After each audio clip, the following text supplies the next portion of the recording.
Welcome, everyone, to the captive audience. It is the 6th of April in 2026, and we have a very special guest with us here tonight. Mhm. This is a guest we have last talked to, believe it or not, in November 6th of 2023.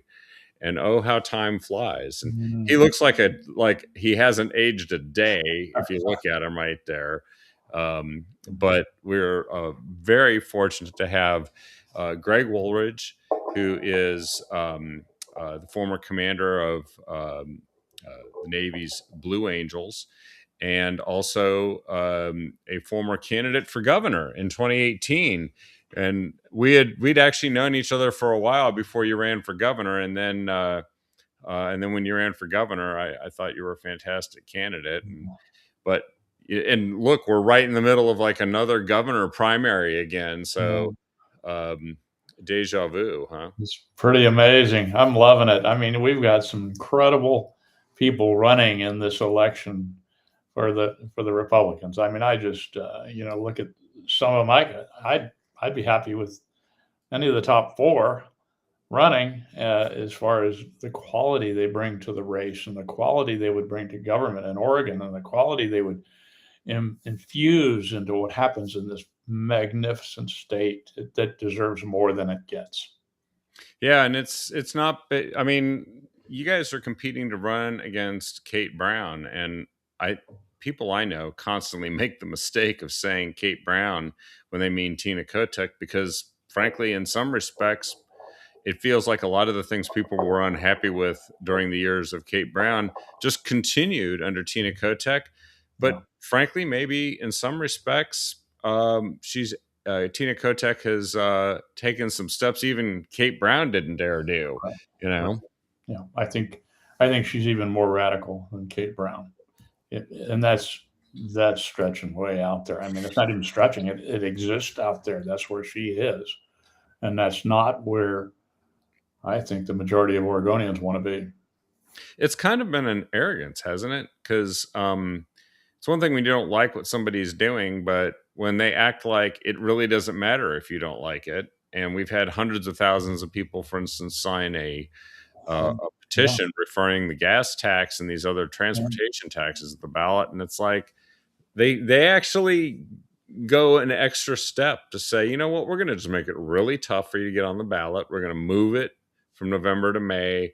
We're going to mess with you 5, 6 different ways along the way, and who cares what you think? yeah. And they try to put a dress on a pig. I mean, a lot of this stuff is is just really ugly when you get down to it. I look at some of the new taxes they're proposing in Multnomah and County and the city of Portland. My goodness, people just roll over all the. You have to use the flowery language, the right language, and people roll over to it. It is strange, isn't it, that so many people so what's your impression now of voters?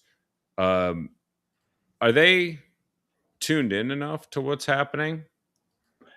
No, no. I wish there were a test. You know, a government test, civics test from back in the days. When you had to learn about what government was all about, and it brought things into reality. Right now, it's fairyland. It's Disneyland everywhere. You don't know you, people accept what's not real. I read a great essay by one of my guys that I read about, Andre von Heerden, about the way news and the truth is manipulated, and it gets manipulated. Pretty soon, it's called. Let's see, augmentum ad nauseum, something like that, to where it Momentum ad becomes, nauseum. yeah, augmentum ad nauseum, and it becomes the truth to people. And part of the problem why it sticks so hard as a truth is because of the pushback people get from what is the truth, and they don't want to believe that. They want to believe what they've been told and led to believe, and by people like Carville and some of these others too. I mean, come on. Uh, you would think with the lack of skill in the opposition, we would fare better. But I think a lot of it has to do with um, the way the media is made, is a majority rule. However, I think the internet has brought a brand new perspective over the last 20 years, and that can be, depending on who is carrying the information, that can be a big weapon as well. Yeah, you really have to pay attention to who the source is or the conveyor of the information because they move it through a filter, and I can tell immediately when I talk to someone and you kind of assume at first that you're going to have a common context for your conversation, and then it's like they have no idea what you're talking about. And you're like, well, that was in the news. And I'm like, no, but I did hear about this other stuff about Epstein, and I'm just like, well, I mean, that's one of the news, but like there's some other stuff in the news. Did you hear about that? No, they Certainly. actually don't hear it. I tell my friends that disagree with me, I tell them, you accuse me of being glued to Fox News. Well, no, Fox News does help bring out some things that aren't ever talked about in other media. But if you can hone it down to something like Wall Street Journal, you can get to some pretty good information and balanced information. Sometimes I disagree with the Wall Street Journal, Yeah, me too.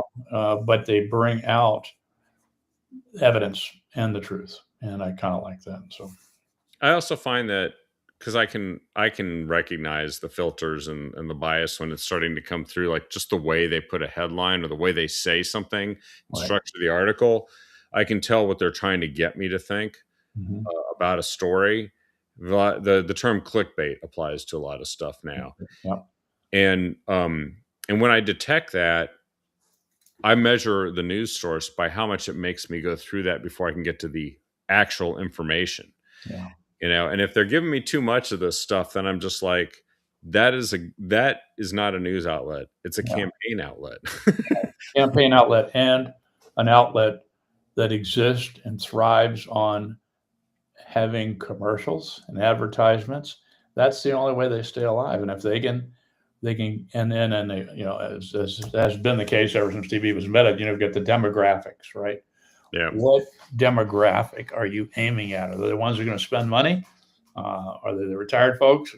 So all that I think helps formulate how a news organization is going to go forth, like maybe even like New York Times and Washington Post. Some of those that are controversial, in my opinion, if not, as you said earlier, a campaign tool. Outlet. Yeah.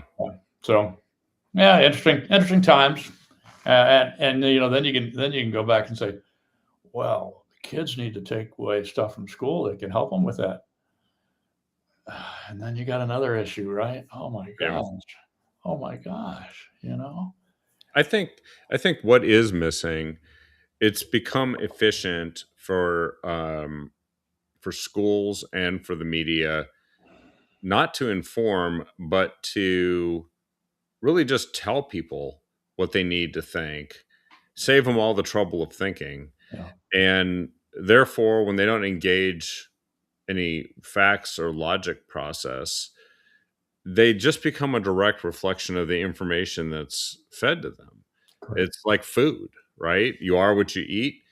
You think what you hear, and it I do. There are people that experience those moments and they're like, this just doesn't make sense. I've been told this for the longest time and it's not true. And I've encountered people that have done things like change parties just because of that.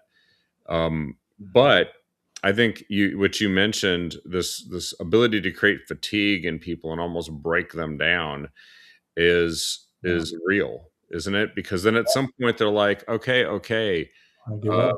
Trump's a bad guy all the time, Yeah. Yeah. and they just give into it because they don't want to push back or think. They're Yeah, and specifically in Trump's case, they're reluctant or they refuse to look beyond his demeanor. Yeah. Can be off-putting, of course, and that's because of, I think, the environment he's lived in the business world. And coming from New York City, I mean, I know a lot of people from New York City. They're straight out. They'll tell you, but they'll also give you, the shirt off their back if they need to help you. Which is, it's Oh, just that's a dichotomy. That you just wonder how people are like that. But so get beyond the Donald Trump of Donald Trump and look at what is being done and what he values for each and every American. And you'll find that there's no hidden agendas. Obviously, I don't think he hides much, but there's also an agenda there that is out to serve us as a country. I mean, if you want to go, the last 6 weeks, we have been promised by the regime in Iran that we will be removed from the earth, the United States and Israel, yeah. and other Western civilizations, not only as a form of government, but also based on our beliefs, our religious beliefs, right? So now, and presidents over the last 40 years have heard that, looked at it, and paid very little regard.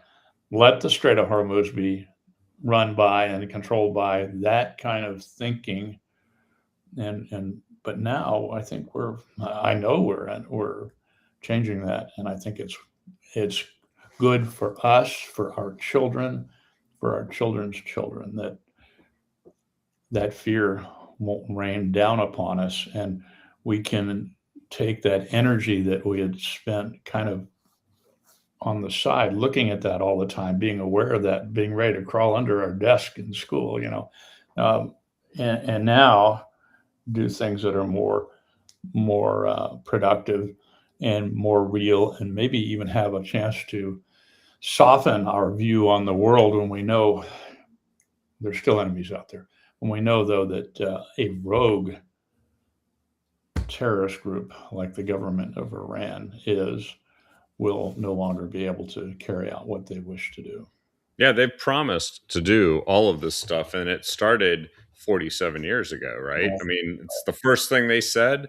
Every chance they got, they did things like this along the way. We've got hundreds of soldiers that served in Iraq and Afghanistan who can attribute their injuries and deaths to what the Iranian regime, specifically the IRGC, the sort of governing military entity at this point, did to perfect and enhance the roadside bomb.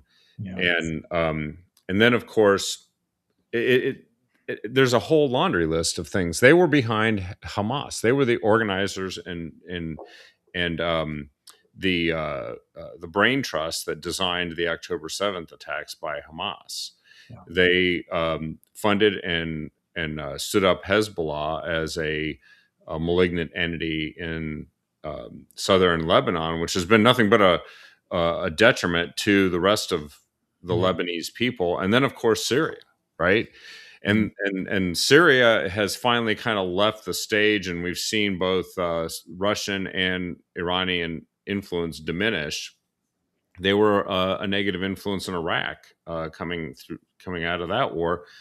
But then the Houthis shooting at ships in the Red Sea. I mean, it was all traced back to this one regime who refused to give up on their nuclear weapons program, never negotiated in good faith, announced that they had 470 kilograms of 60% enriched uranium. And I'm like, yeah, that's 2 weeks of enrichment work, and you've got enough for dozens of bombs. Who does that? And then we do nothing about it. I know that a lot of people stood by, and I know this analogy is used often, but Hitler ranted and raved, and everybody said, he's just a nutcase. Just ignore him. That was a very costly mistake to ignore somebody. Like, you should take somebody seriously, because all they need is the means to do what they say they are explicitly willing to do. Right? Yeah. Well said, Kevin. I like what you just said there. That some people say, "Oh, they would have never done anything." Well, they were promising us they would do it, and they had carried out tidbits of that, as you said, throughout the last 47 years. I go back to the Marine barracks where we lost, what, 1983. 300 Marines. I mean, and just the threats, the constant threats, and the lack of freedom. The people in Iran, they've been able to pull down from the internet, thank goodness, the Western lifestyles, which the majority of them embrace. Yeah. Women driving cars. Come on, Well, maybe let's see. Maybe we. No, I'll get whacked for that, but that old joke. But on a lot of the things we boast about in this country, with the diversity. I mean, they don't accept any of the things that we accept. They're just far away.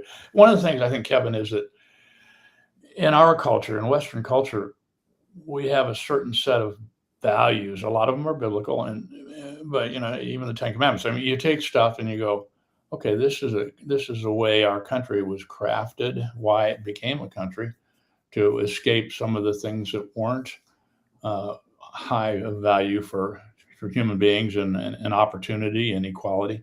And we built on that. What a lot of Americans don't understand is the culture in Iran and some of the other Mideastern countries is just not. It's hard to understand that there are people that are opposite thinkers than us, and when it comes to the value of life and the value of liberty and democracy and all those wonderful things that help make us so great. Yeah, and I think Islam is starting to encounter this ever so slowly.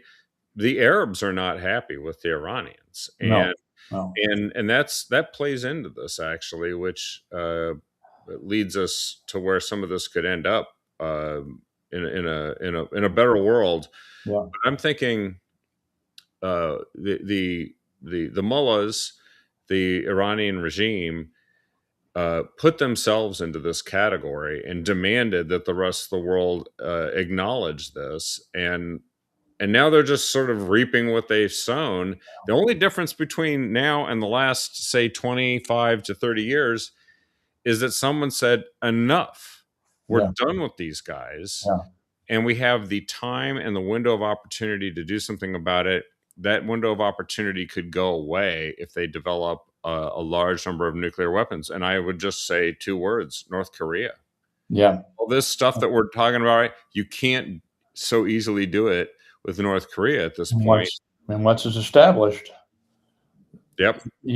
how do you deal with it? I mean, do they now have the weapons delivery system, which apparently they have some pretty good drones and cruise missiles and things like that that could deliver that horrible, horrible weapon?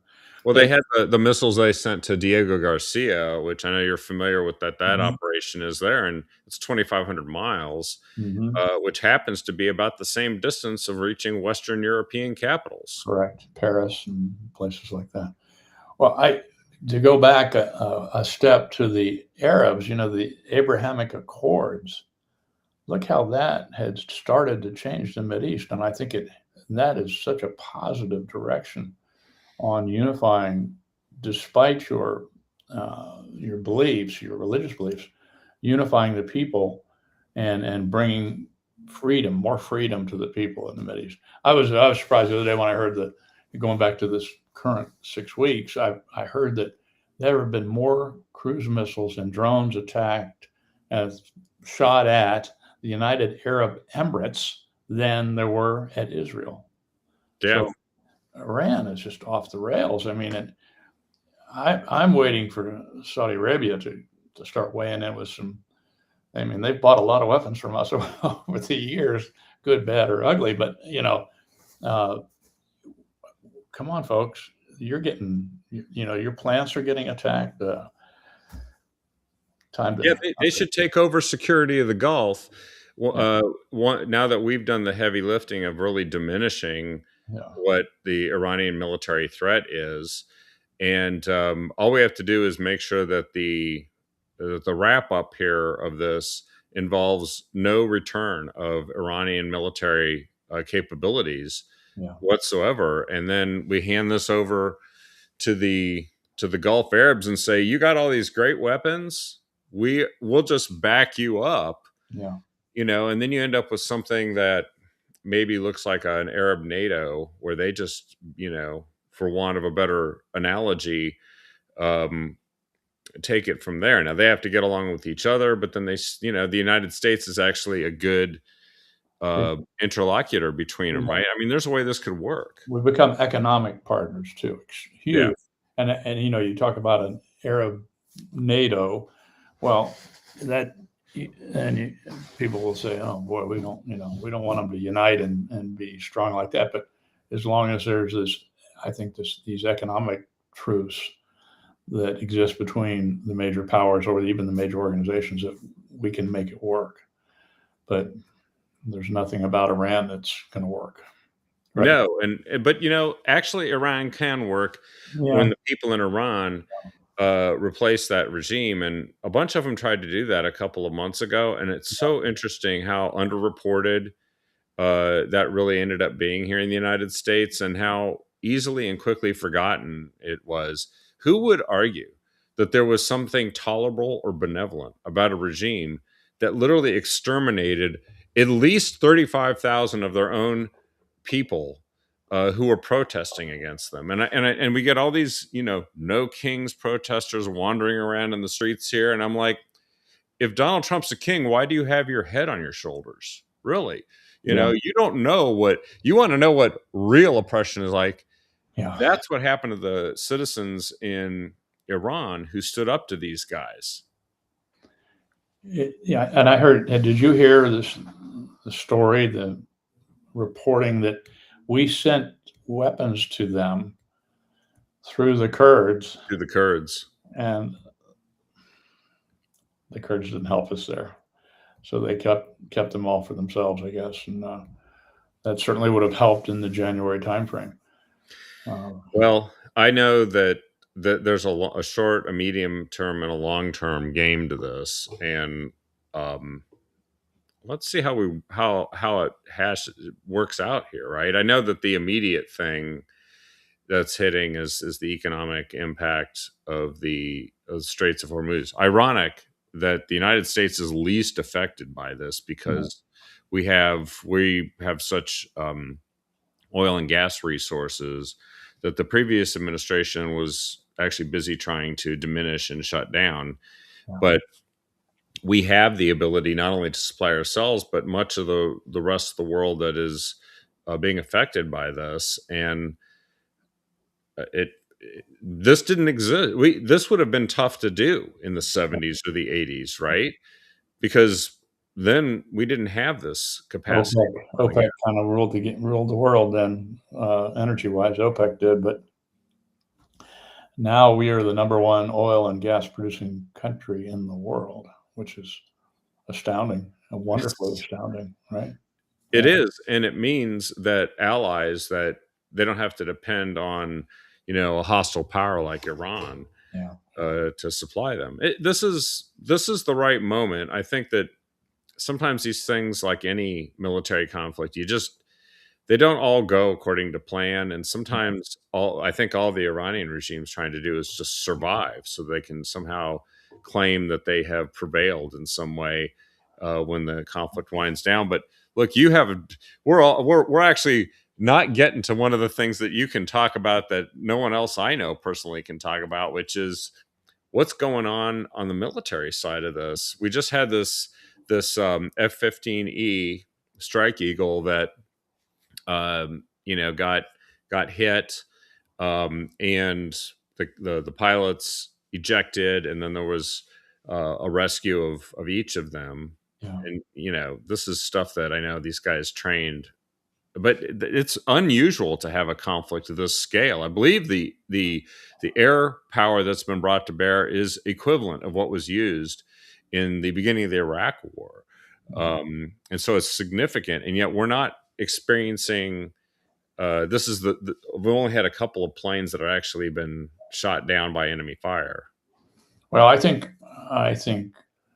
the Iranians are paper tigers. I mean, their military,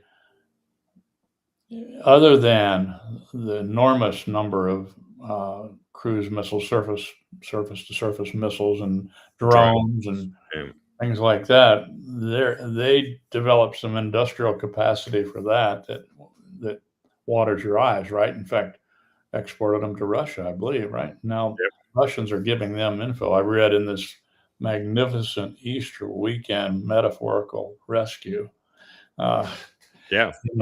that the Russians were actually providing the Iranians some positioning and some intel about where to hit the Israelis and other countries, targeting information that they could plug into their land-based weapons there in Iran. You think, well, we've been bombing the heck out of them and tearing them up pretty darn good, but it's a country of 93 million people Yeah. who has existed for their military more than, well, for their religion, but that is married up, hand in hand with the military. So, and how the military works and what the goals are, the IRGC and all these others that just have bad intent. So we have not been able to get every single weapon. There's going to be shoulder launch weapons that fire at our planes, and we, I would not say that we have gotten complacent, but when you have not only air superiority but maybe air supremacy, you can start to just be so target focused that you forget about threats. Yep. I'm not sure that's what happened in some of these cases. The warthog that got shot down was trying to do a rescue mission, and so they kind of knew there was going to be surface to air threats there. There's no more air to air threats that I know of. I think we've taken out all their airplanes, but Yeah. all those missiles that can be hidden, in a little hole in the ground or in a cave or in somebody's backyard that can do a lot of damage to us are still there, and the millions of people in their military that are still intent on stopping this attack. We have to turn them, as we have turned the civilian populace pretty much, I think, toward Western thought and Western quest for our way of life. We have to get the military turned around. I think it's the president's got a real challenge with this next couple of days because I was reading about the electrical grid. It's not as centralized as what we're used to. There are about 15 major sites, but there are 150 others throughout the country that can provide information, and power, electrical power, Some level of power. Yeah. to their widespread military efforts and where they hang out. So it's not as easy as I thought it was at first. I thought at first it was just way too easy. And Yeah. Okay, we're going to roll in and we'll be out of there in 3 weeks. Well, here we are at week 6, right? I think, just again, thank you for letting me blabber, but I think the Strait of Hormuz is probably one of the big issues right now. How do we get that released or taken away from the Iranian authorities? Which again is kind of puzzling. They've got a half dozen islands there in that area of the strait with runways and bunkers and weapons hidden throughout there. But I still don't understand why we can't militarily take back the strait. That's just me. My Navy days were a long time ago, but we had targets. We had targets because of the way Iran was, even back then. One of my targets, I had a target. Am I allowed to say this? I had a target folder, flying A7s and NF-18s. And one of my targets was Bandar Abbas, which is their major Navy base. And Yep. I knew exactly what kind of weapons I needed and what they had and what to expect and how we would take care of that. So, again, I'm kind of wandering around, but it is a problem that's been going on for years and years and years.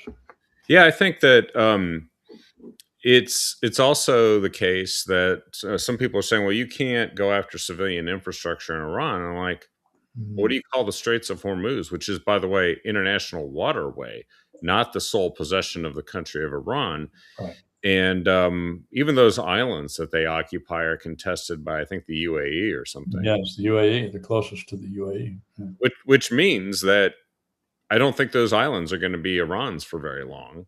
Right. And I think that this is something that has been war gamed for decades as to how to maintain and control the Straits of Hormuz. It's not new.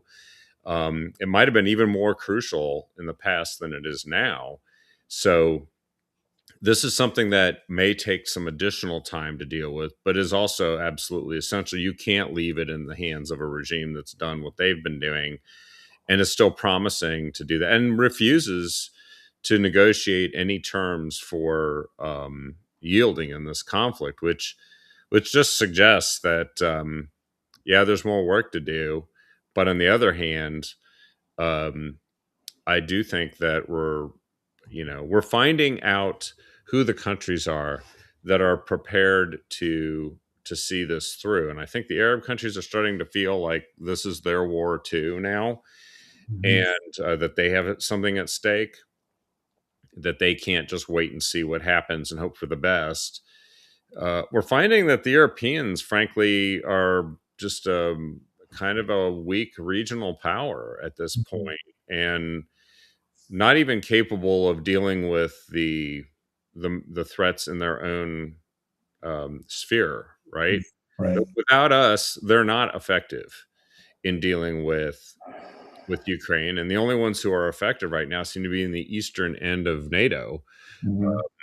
And so, Oh, yeah. well, and so that means that the world's kind of changing. It's restructuring. These conflicts are changing how this, and they're introducing new forms of warfare. I'm curious what you think about drones because they obviously went from something we used occasionally to take out terrorists and surveil things to in Ukraine, they've turned into almost a dominant weapon system for the type of warfare that is. And they've eliminated some of the things that used to be part of warfare as being effective. Tanks are just sitting ducks with drones now, aren't they? Right. Yeah.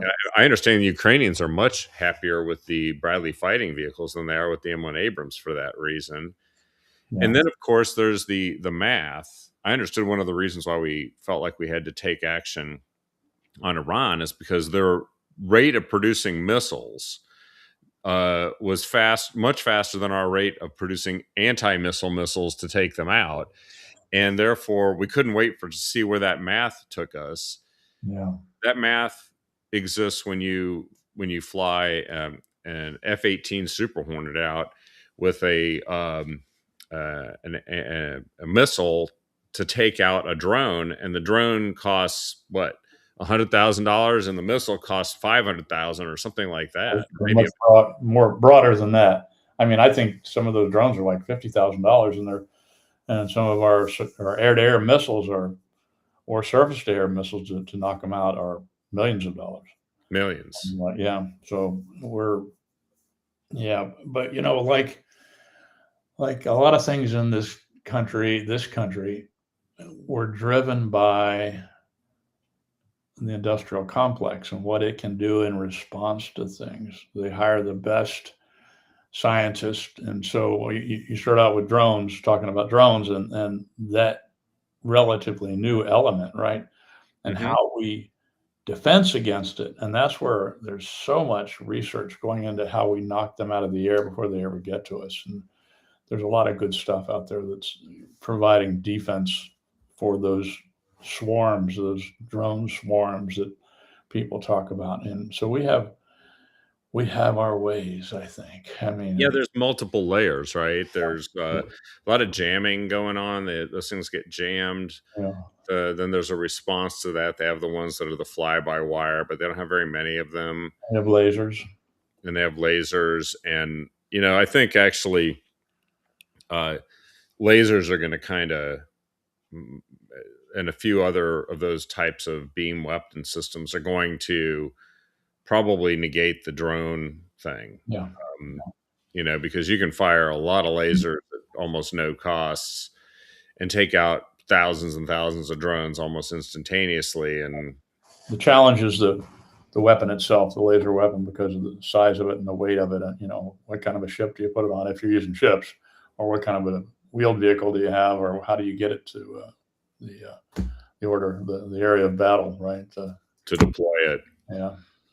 So, well, what do you think about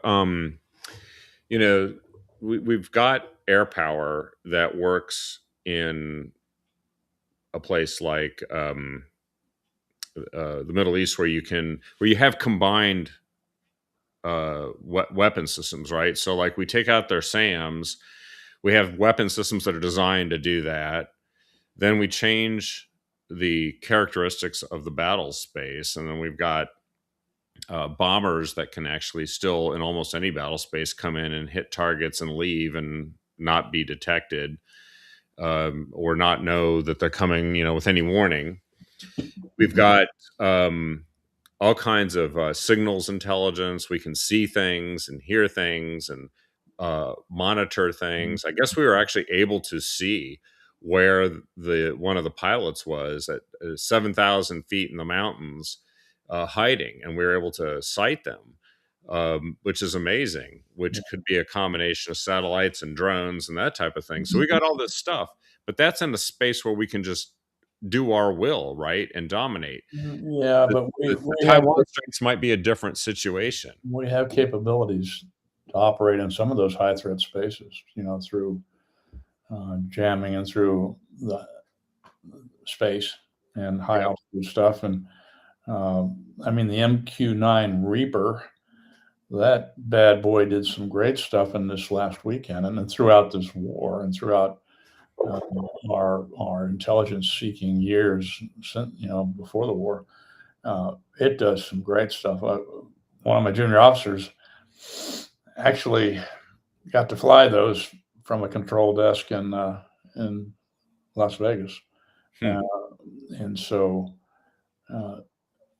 we have some great capabilities. And people keep thirsting for more information about this past weekend. Well, a lot of that we don't want to talk about. No. We don't want anybody else to know about. I was surprised they shared what they did.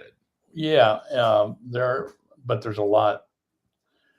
There are other angles on that too. Like a couple of my friends said, "Wow, we lost 2 C-130s. The battle-ready 130s, offensive and defensive, and carrying people." And I said, "Yeah, we lost, that and a couple of helicopters, and maybe you want to call the loss of the A-10, probably built in 1975." But I know I'm not that old, but we've lost some airplanes. But what we didn't lose was the propaganda value that the Iranians would have gathered from that one U.S. pilot, because that is a huge bargaining chip. So it was that victory, not only psychologically for us and against the Iranians, that victory in pulling him out saved us many, many, many, many millions of dollars, and our ability to negotiate or bring people to the table with power and with. Well, those special C-130s contain a lot of exotic equipment, as I understand it, that you'd never want anyone to get a hold of or even know that you have. And they would immediately share that with the Chinese and the Russians. Right. Sell it to them or whatever. Yeah.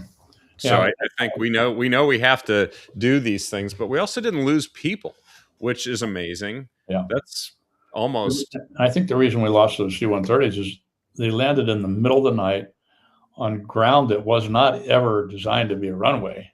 Yeah. And I'm sure the contingencies were there that, okay, if anybody gets stuck, we'll drop some big bombs on those vehicles and make sure they're obliterated. And you can see in the Iranian news reports the smoking wreckage of those airplanes, that there's nothing left that can be salvaged or taken for intel reasons, right? I don't think.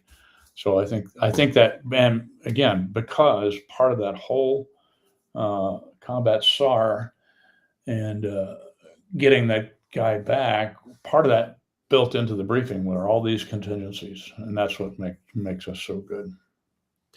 It is going to be important to stay that good, right? Because if you look at the Russians, which a lot of people thought were pretty good, they were past their prime. They didn't have a lot of these weapon systems. But for instance, the the Su-57 was supposed to be a pretty darn good Yeah, fighter yeah, aircraft, yeah, and the Ukrainians actually took out one, yeah. and they've shot down a bunch of other aircraft. So really, Russian aircraft don't operate with impunity over Ukrainian skies. Now, I think the Ukrainians are much more robust at military tactics, technology.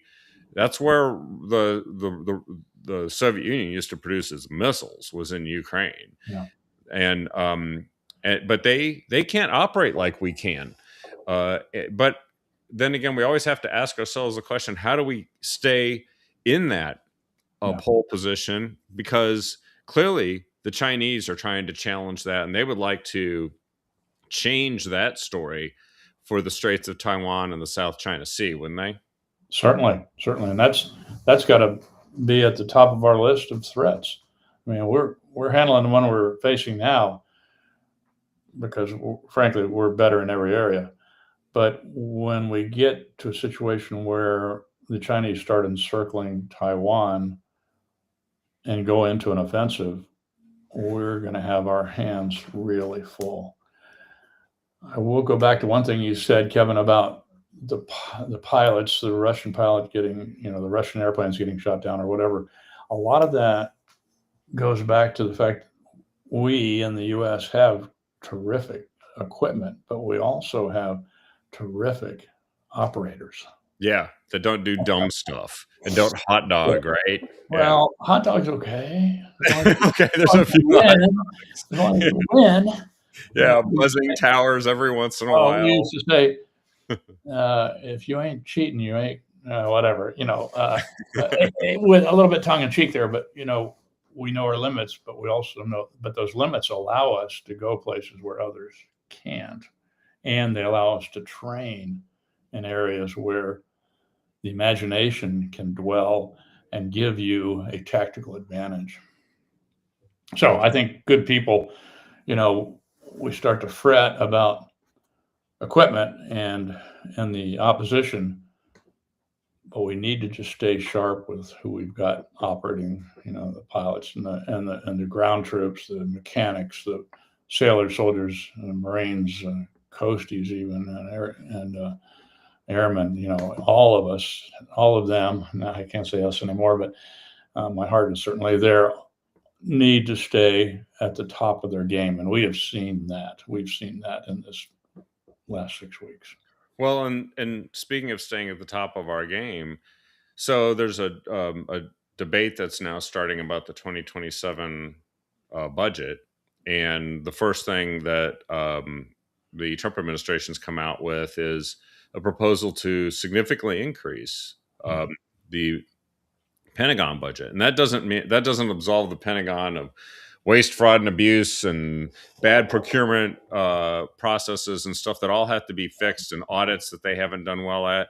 But having said that, look at how much it's paid off to be able to do something that at one time would have been really, maybe even 20 years ago, we wouldn't have considered to be able to do something like this on this scale.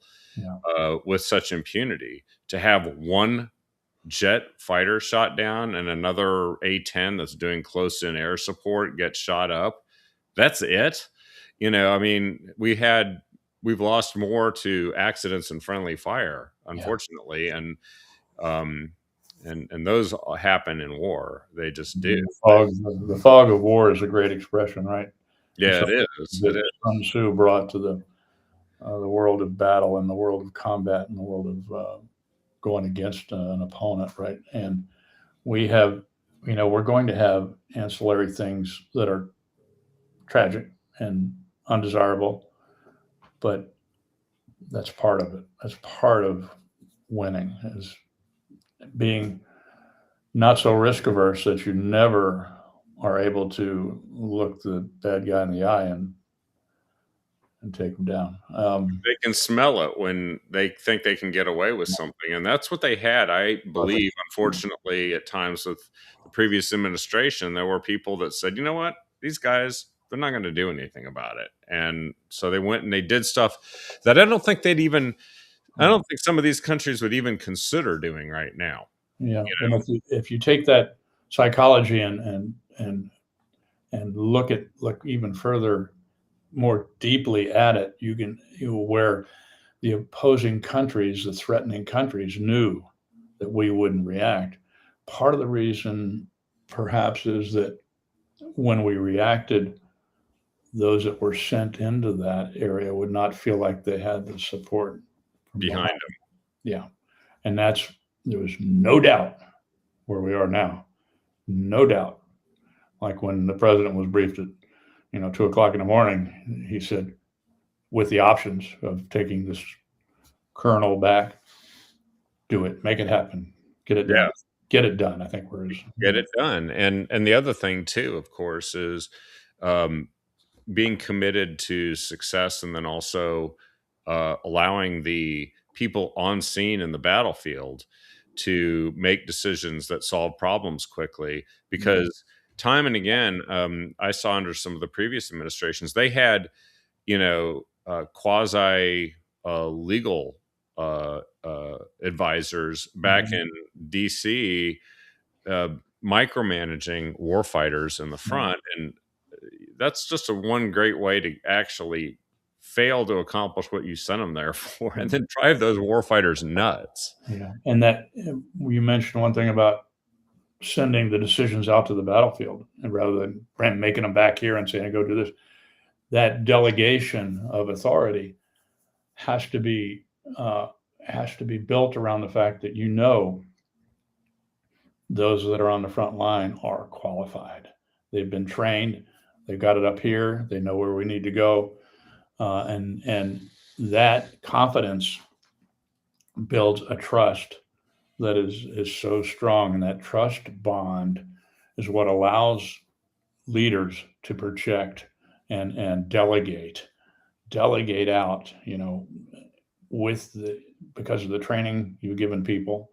This is not just warfare, but the training you've given others to get things done, and they will know that I am allowed to make decisions that'll make us more efficient and more effective, and create better results.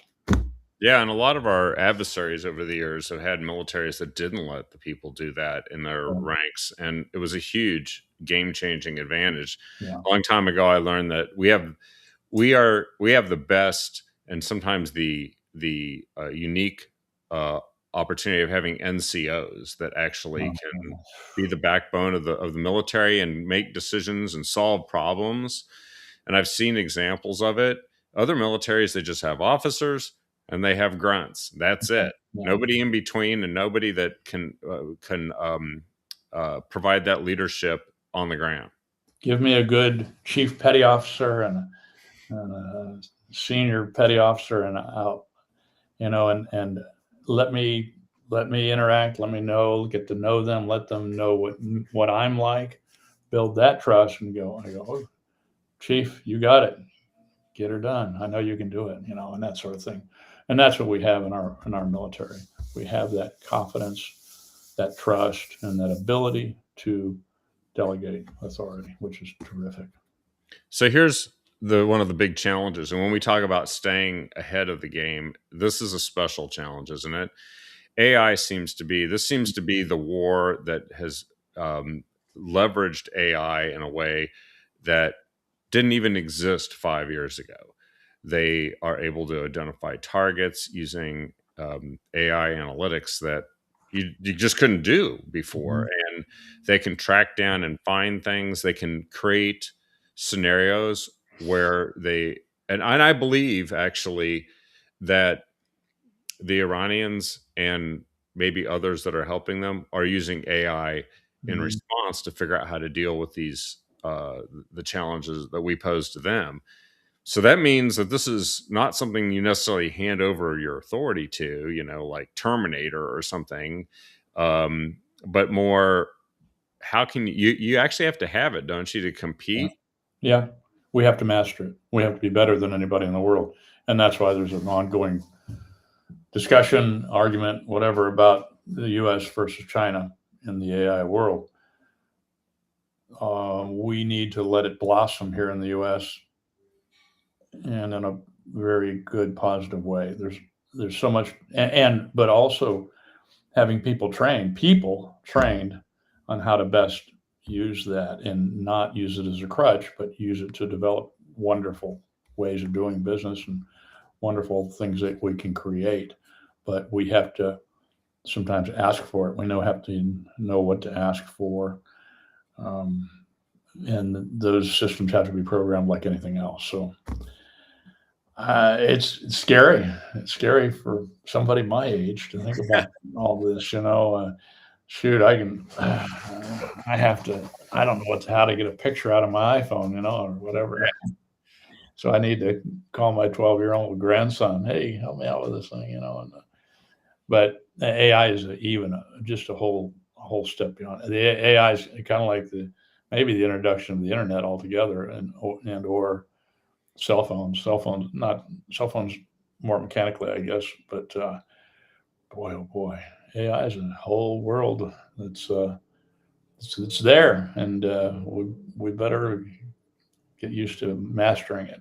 Well, some of the fighter configurations, I think, that they're developing, and who knows what will end up coming from all this. But Yeah, I believe the next gen fighters are supposed to be these Generation 6. I forget the acronyms they use for that and the names, but it's a fighter that then has like several, like 3 or 4 or 5 drones that travel with it. Yeah. And are governed and controlled by that fighter. And those fighters now, the new ones, will have, some almost already do have, the capabilities that we once thought only an AWACS could have to see what's going on in the battle space. Yeah. Then you add AI to that and the ability to make decisions quickly and analyze combat information. And I'm like, this is going to look really different. Mm-hmm. It is.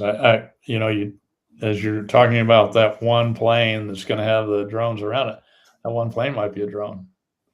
Yeah. Yeah. And the information web, I mean, they're getting stuff from satellites and stuff on the ground, stuff from everywhere. How do you develop a screen for that, to meld it all together? And that's where the power of artificial intelligence is pretty darn impressive, with what it can put together for you.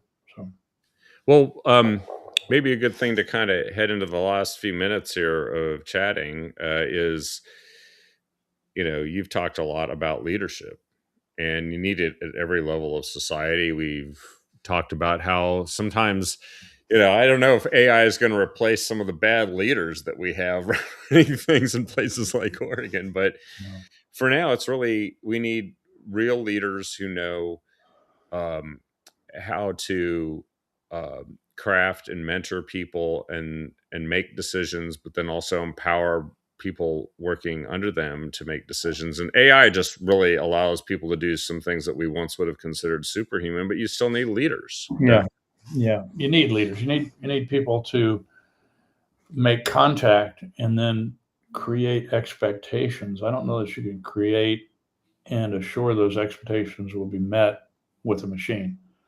I think you build this trust bond, human to human, that is so rich in its strength that we humans have emotions, that we have hearts that are just as strong as we can make them, and responsive as we can make them, with that level of trust and sense that, okay, I'm going to do this. I'm going to do this for my sales director. I'm going to do this for my major in a Marine unit, right? Vice just getting it, a thing that you read, an edict, maybe an AI generated course of action. Well, yeah, okay, that looks good, and maybe, maybe we can do that. But is your heart in it? Is your sense of obligation? Do you truly know what the expectations are? And, the voice that aired that to you, was it full of enthusiasm, or was it, oh man, you got to go get this done? So there are big takeaways in human relations in leadership. And so AI is going to be great, but we still have to have people that support it, with their thoughts, their mind, their emotions involved to get the best results. And who wouldn't, in any command position, not have wished for a super advisor to come and help them refine their own thoughts? But in the end, it's about making decisions Yeah, and then ably leading and inspiring people to follow. That just that is an eternal condition. yeah. A lot of that is along the way as you develop military, civilian, commercial entity, whatever, is what you learn along the way and what you experience from other leaders, and the strong points that you can apply to your own style. Right? There are things that I remember seeing people that led me, and I thought, oh, I wish I could tell a joke like that guy tells a joke. Yeah, that's right. It just lightens me up. And I go, but I can't tell a joke. So I've got to get another arrow for my quiver, from a leadership quiver, and that's not just military, that's leadership all the way around. So you find those things along the way. So sometimes it's not just like, you're a 23-year-old and you get thrown into being a CEO. Obviously that's not going to happen. So you pick stuff along, you grow with it. And I don't know that we can grow with that from electronic information, from artificial intelligence. A lot of that has to be what impacts you, what impacts your heart and your soul as you're moving along. What becomes your values? What become the values that you have that encourage people to follow you and to want to follow you and want to succeed? And as you see that success coming from them, now you know that you are being successful because you're bringing that person to a new level of performance, and that's what you want to do.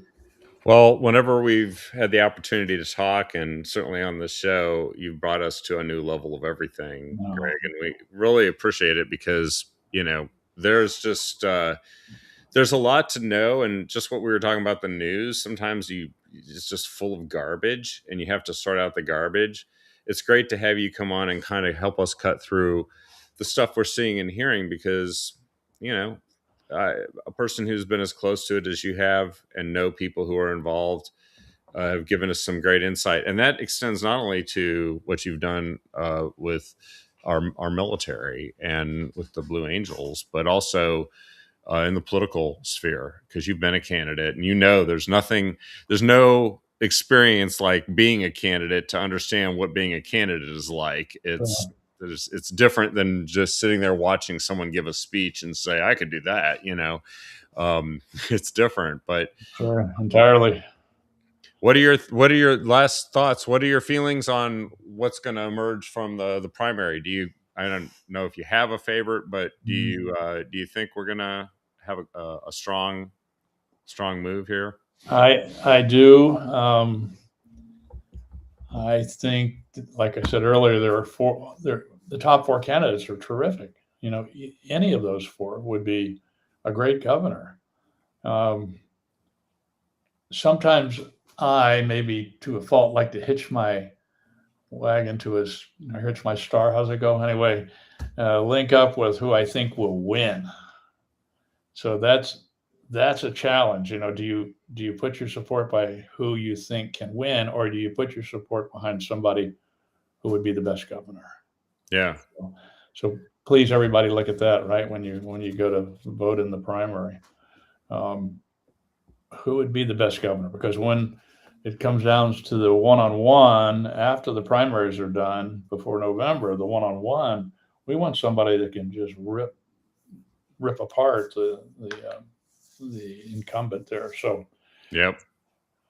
I'd rather, are you asking me who I think it should be? I know somebody who has, a couple of them have run before. A couple of the candidates have run before for governor, and I know someone who stands out, so to speak, that that might get the most support. So anyway. We'll see what happens. You gave some good advice on what people need to weigh from your perspective, having been a candidate and also one of the great patriots that wants to see the best thing happen for the state of Oregon. So again, really appreciate you being on, Greg. Well, And I enjoyed it. I know there are people out there listening to me going, "Oh, you're full of crap," you don't know what you're doing. And that's fine. That's all part of the discourse, right? So that's the great American discourse. Yeah, that's right. And I hope I didn't offend anybody. But Kevin, thank you for having me on. You bet. And by the way, I just have to tell you, one of the first comments that got posted here, Karen Darnell, the wife of David, he passed away a few years ago, and he was one of our co-hosts. And she said, I still have a Greg Wooldridge field sign here. So you haven't done too bad. You got folks holding on to your sign. Yeah. That's pretty cool. Thank you, Mrs. Darnell. Thank you. Oh, and where can people they can see the Blue Angels movie? You talked about that before. It's Amazon Prime.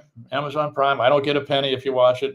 I need a better lawyer the next time, but I don't get a penny for it. But and it's G-rated. Oh man, it's great. The kids love it. It just brings them a whole new dimension of what the world could hold for them, right? So it's on Amazon Prime, and I like to say we, but IMAX released at the beginning of last year a 40-minute version that shows in museums. Now listen to this: they have to have an IMAX theater. It can't be IMAX, big screen. I wish it could be just any major screen, but it's a 40-minute, and I've traveled around the country last summer to the Smithsonian and the Kennedy Space Center down in Florida, promoted, and it's all, most of those theaters are in 3D as well as IMAX, so you get the full.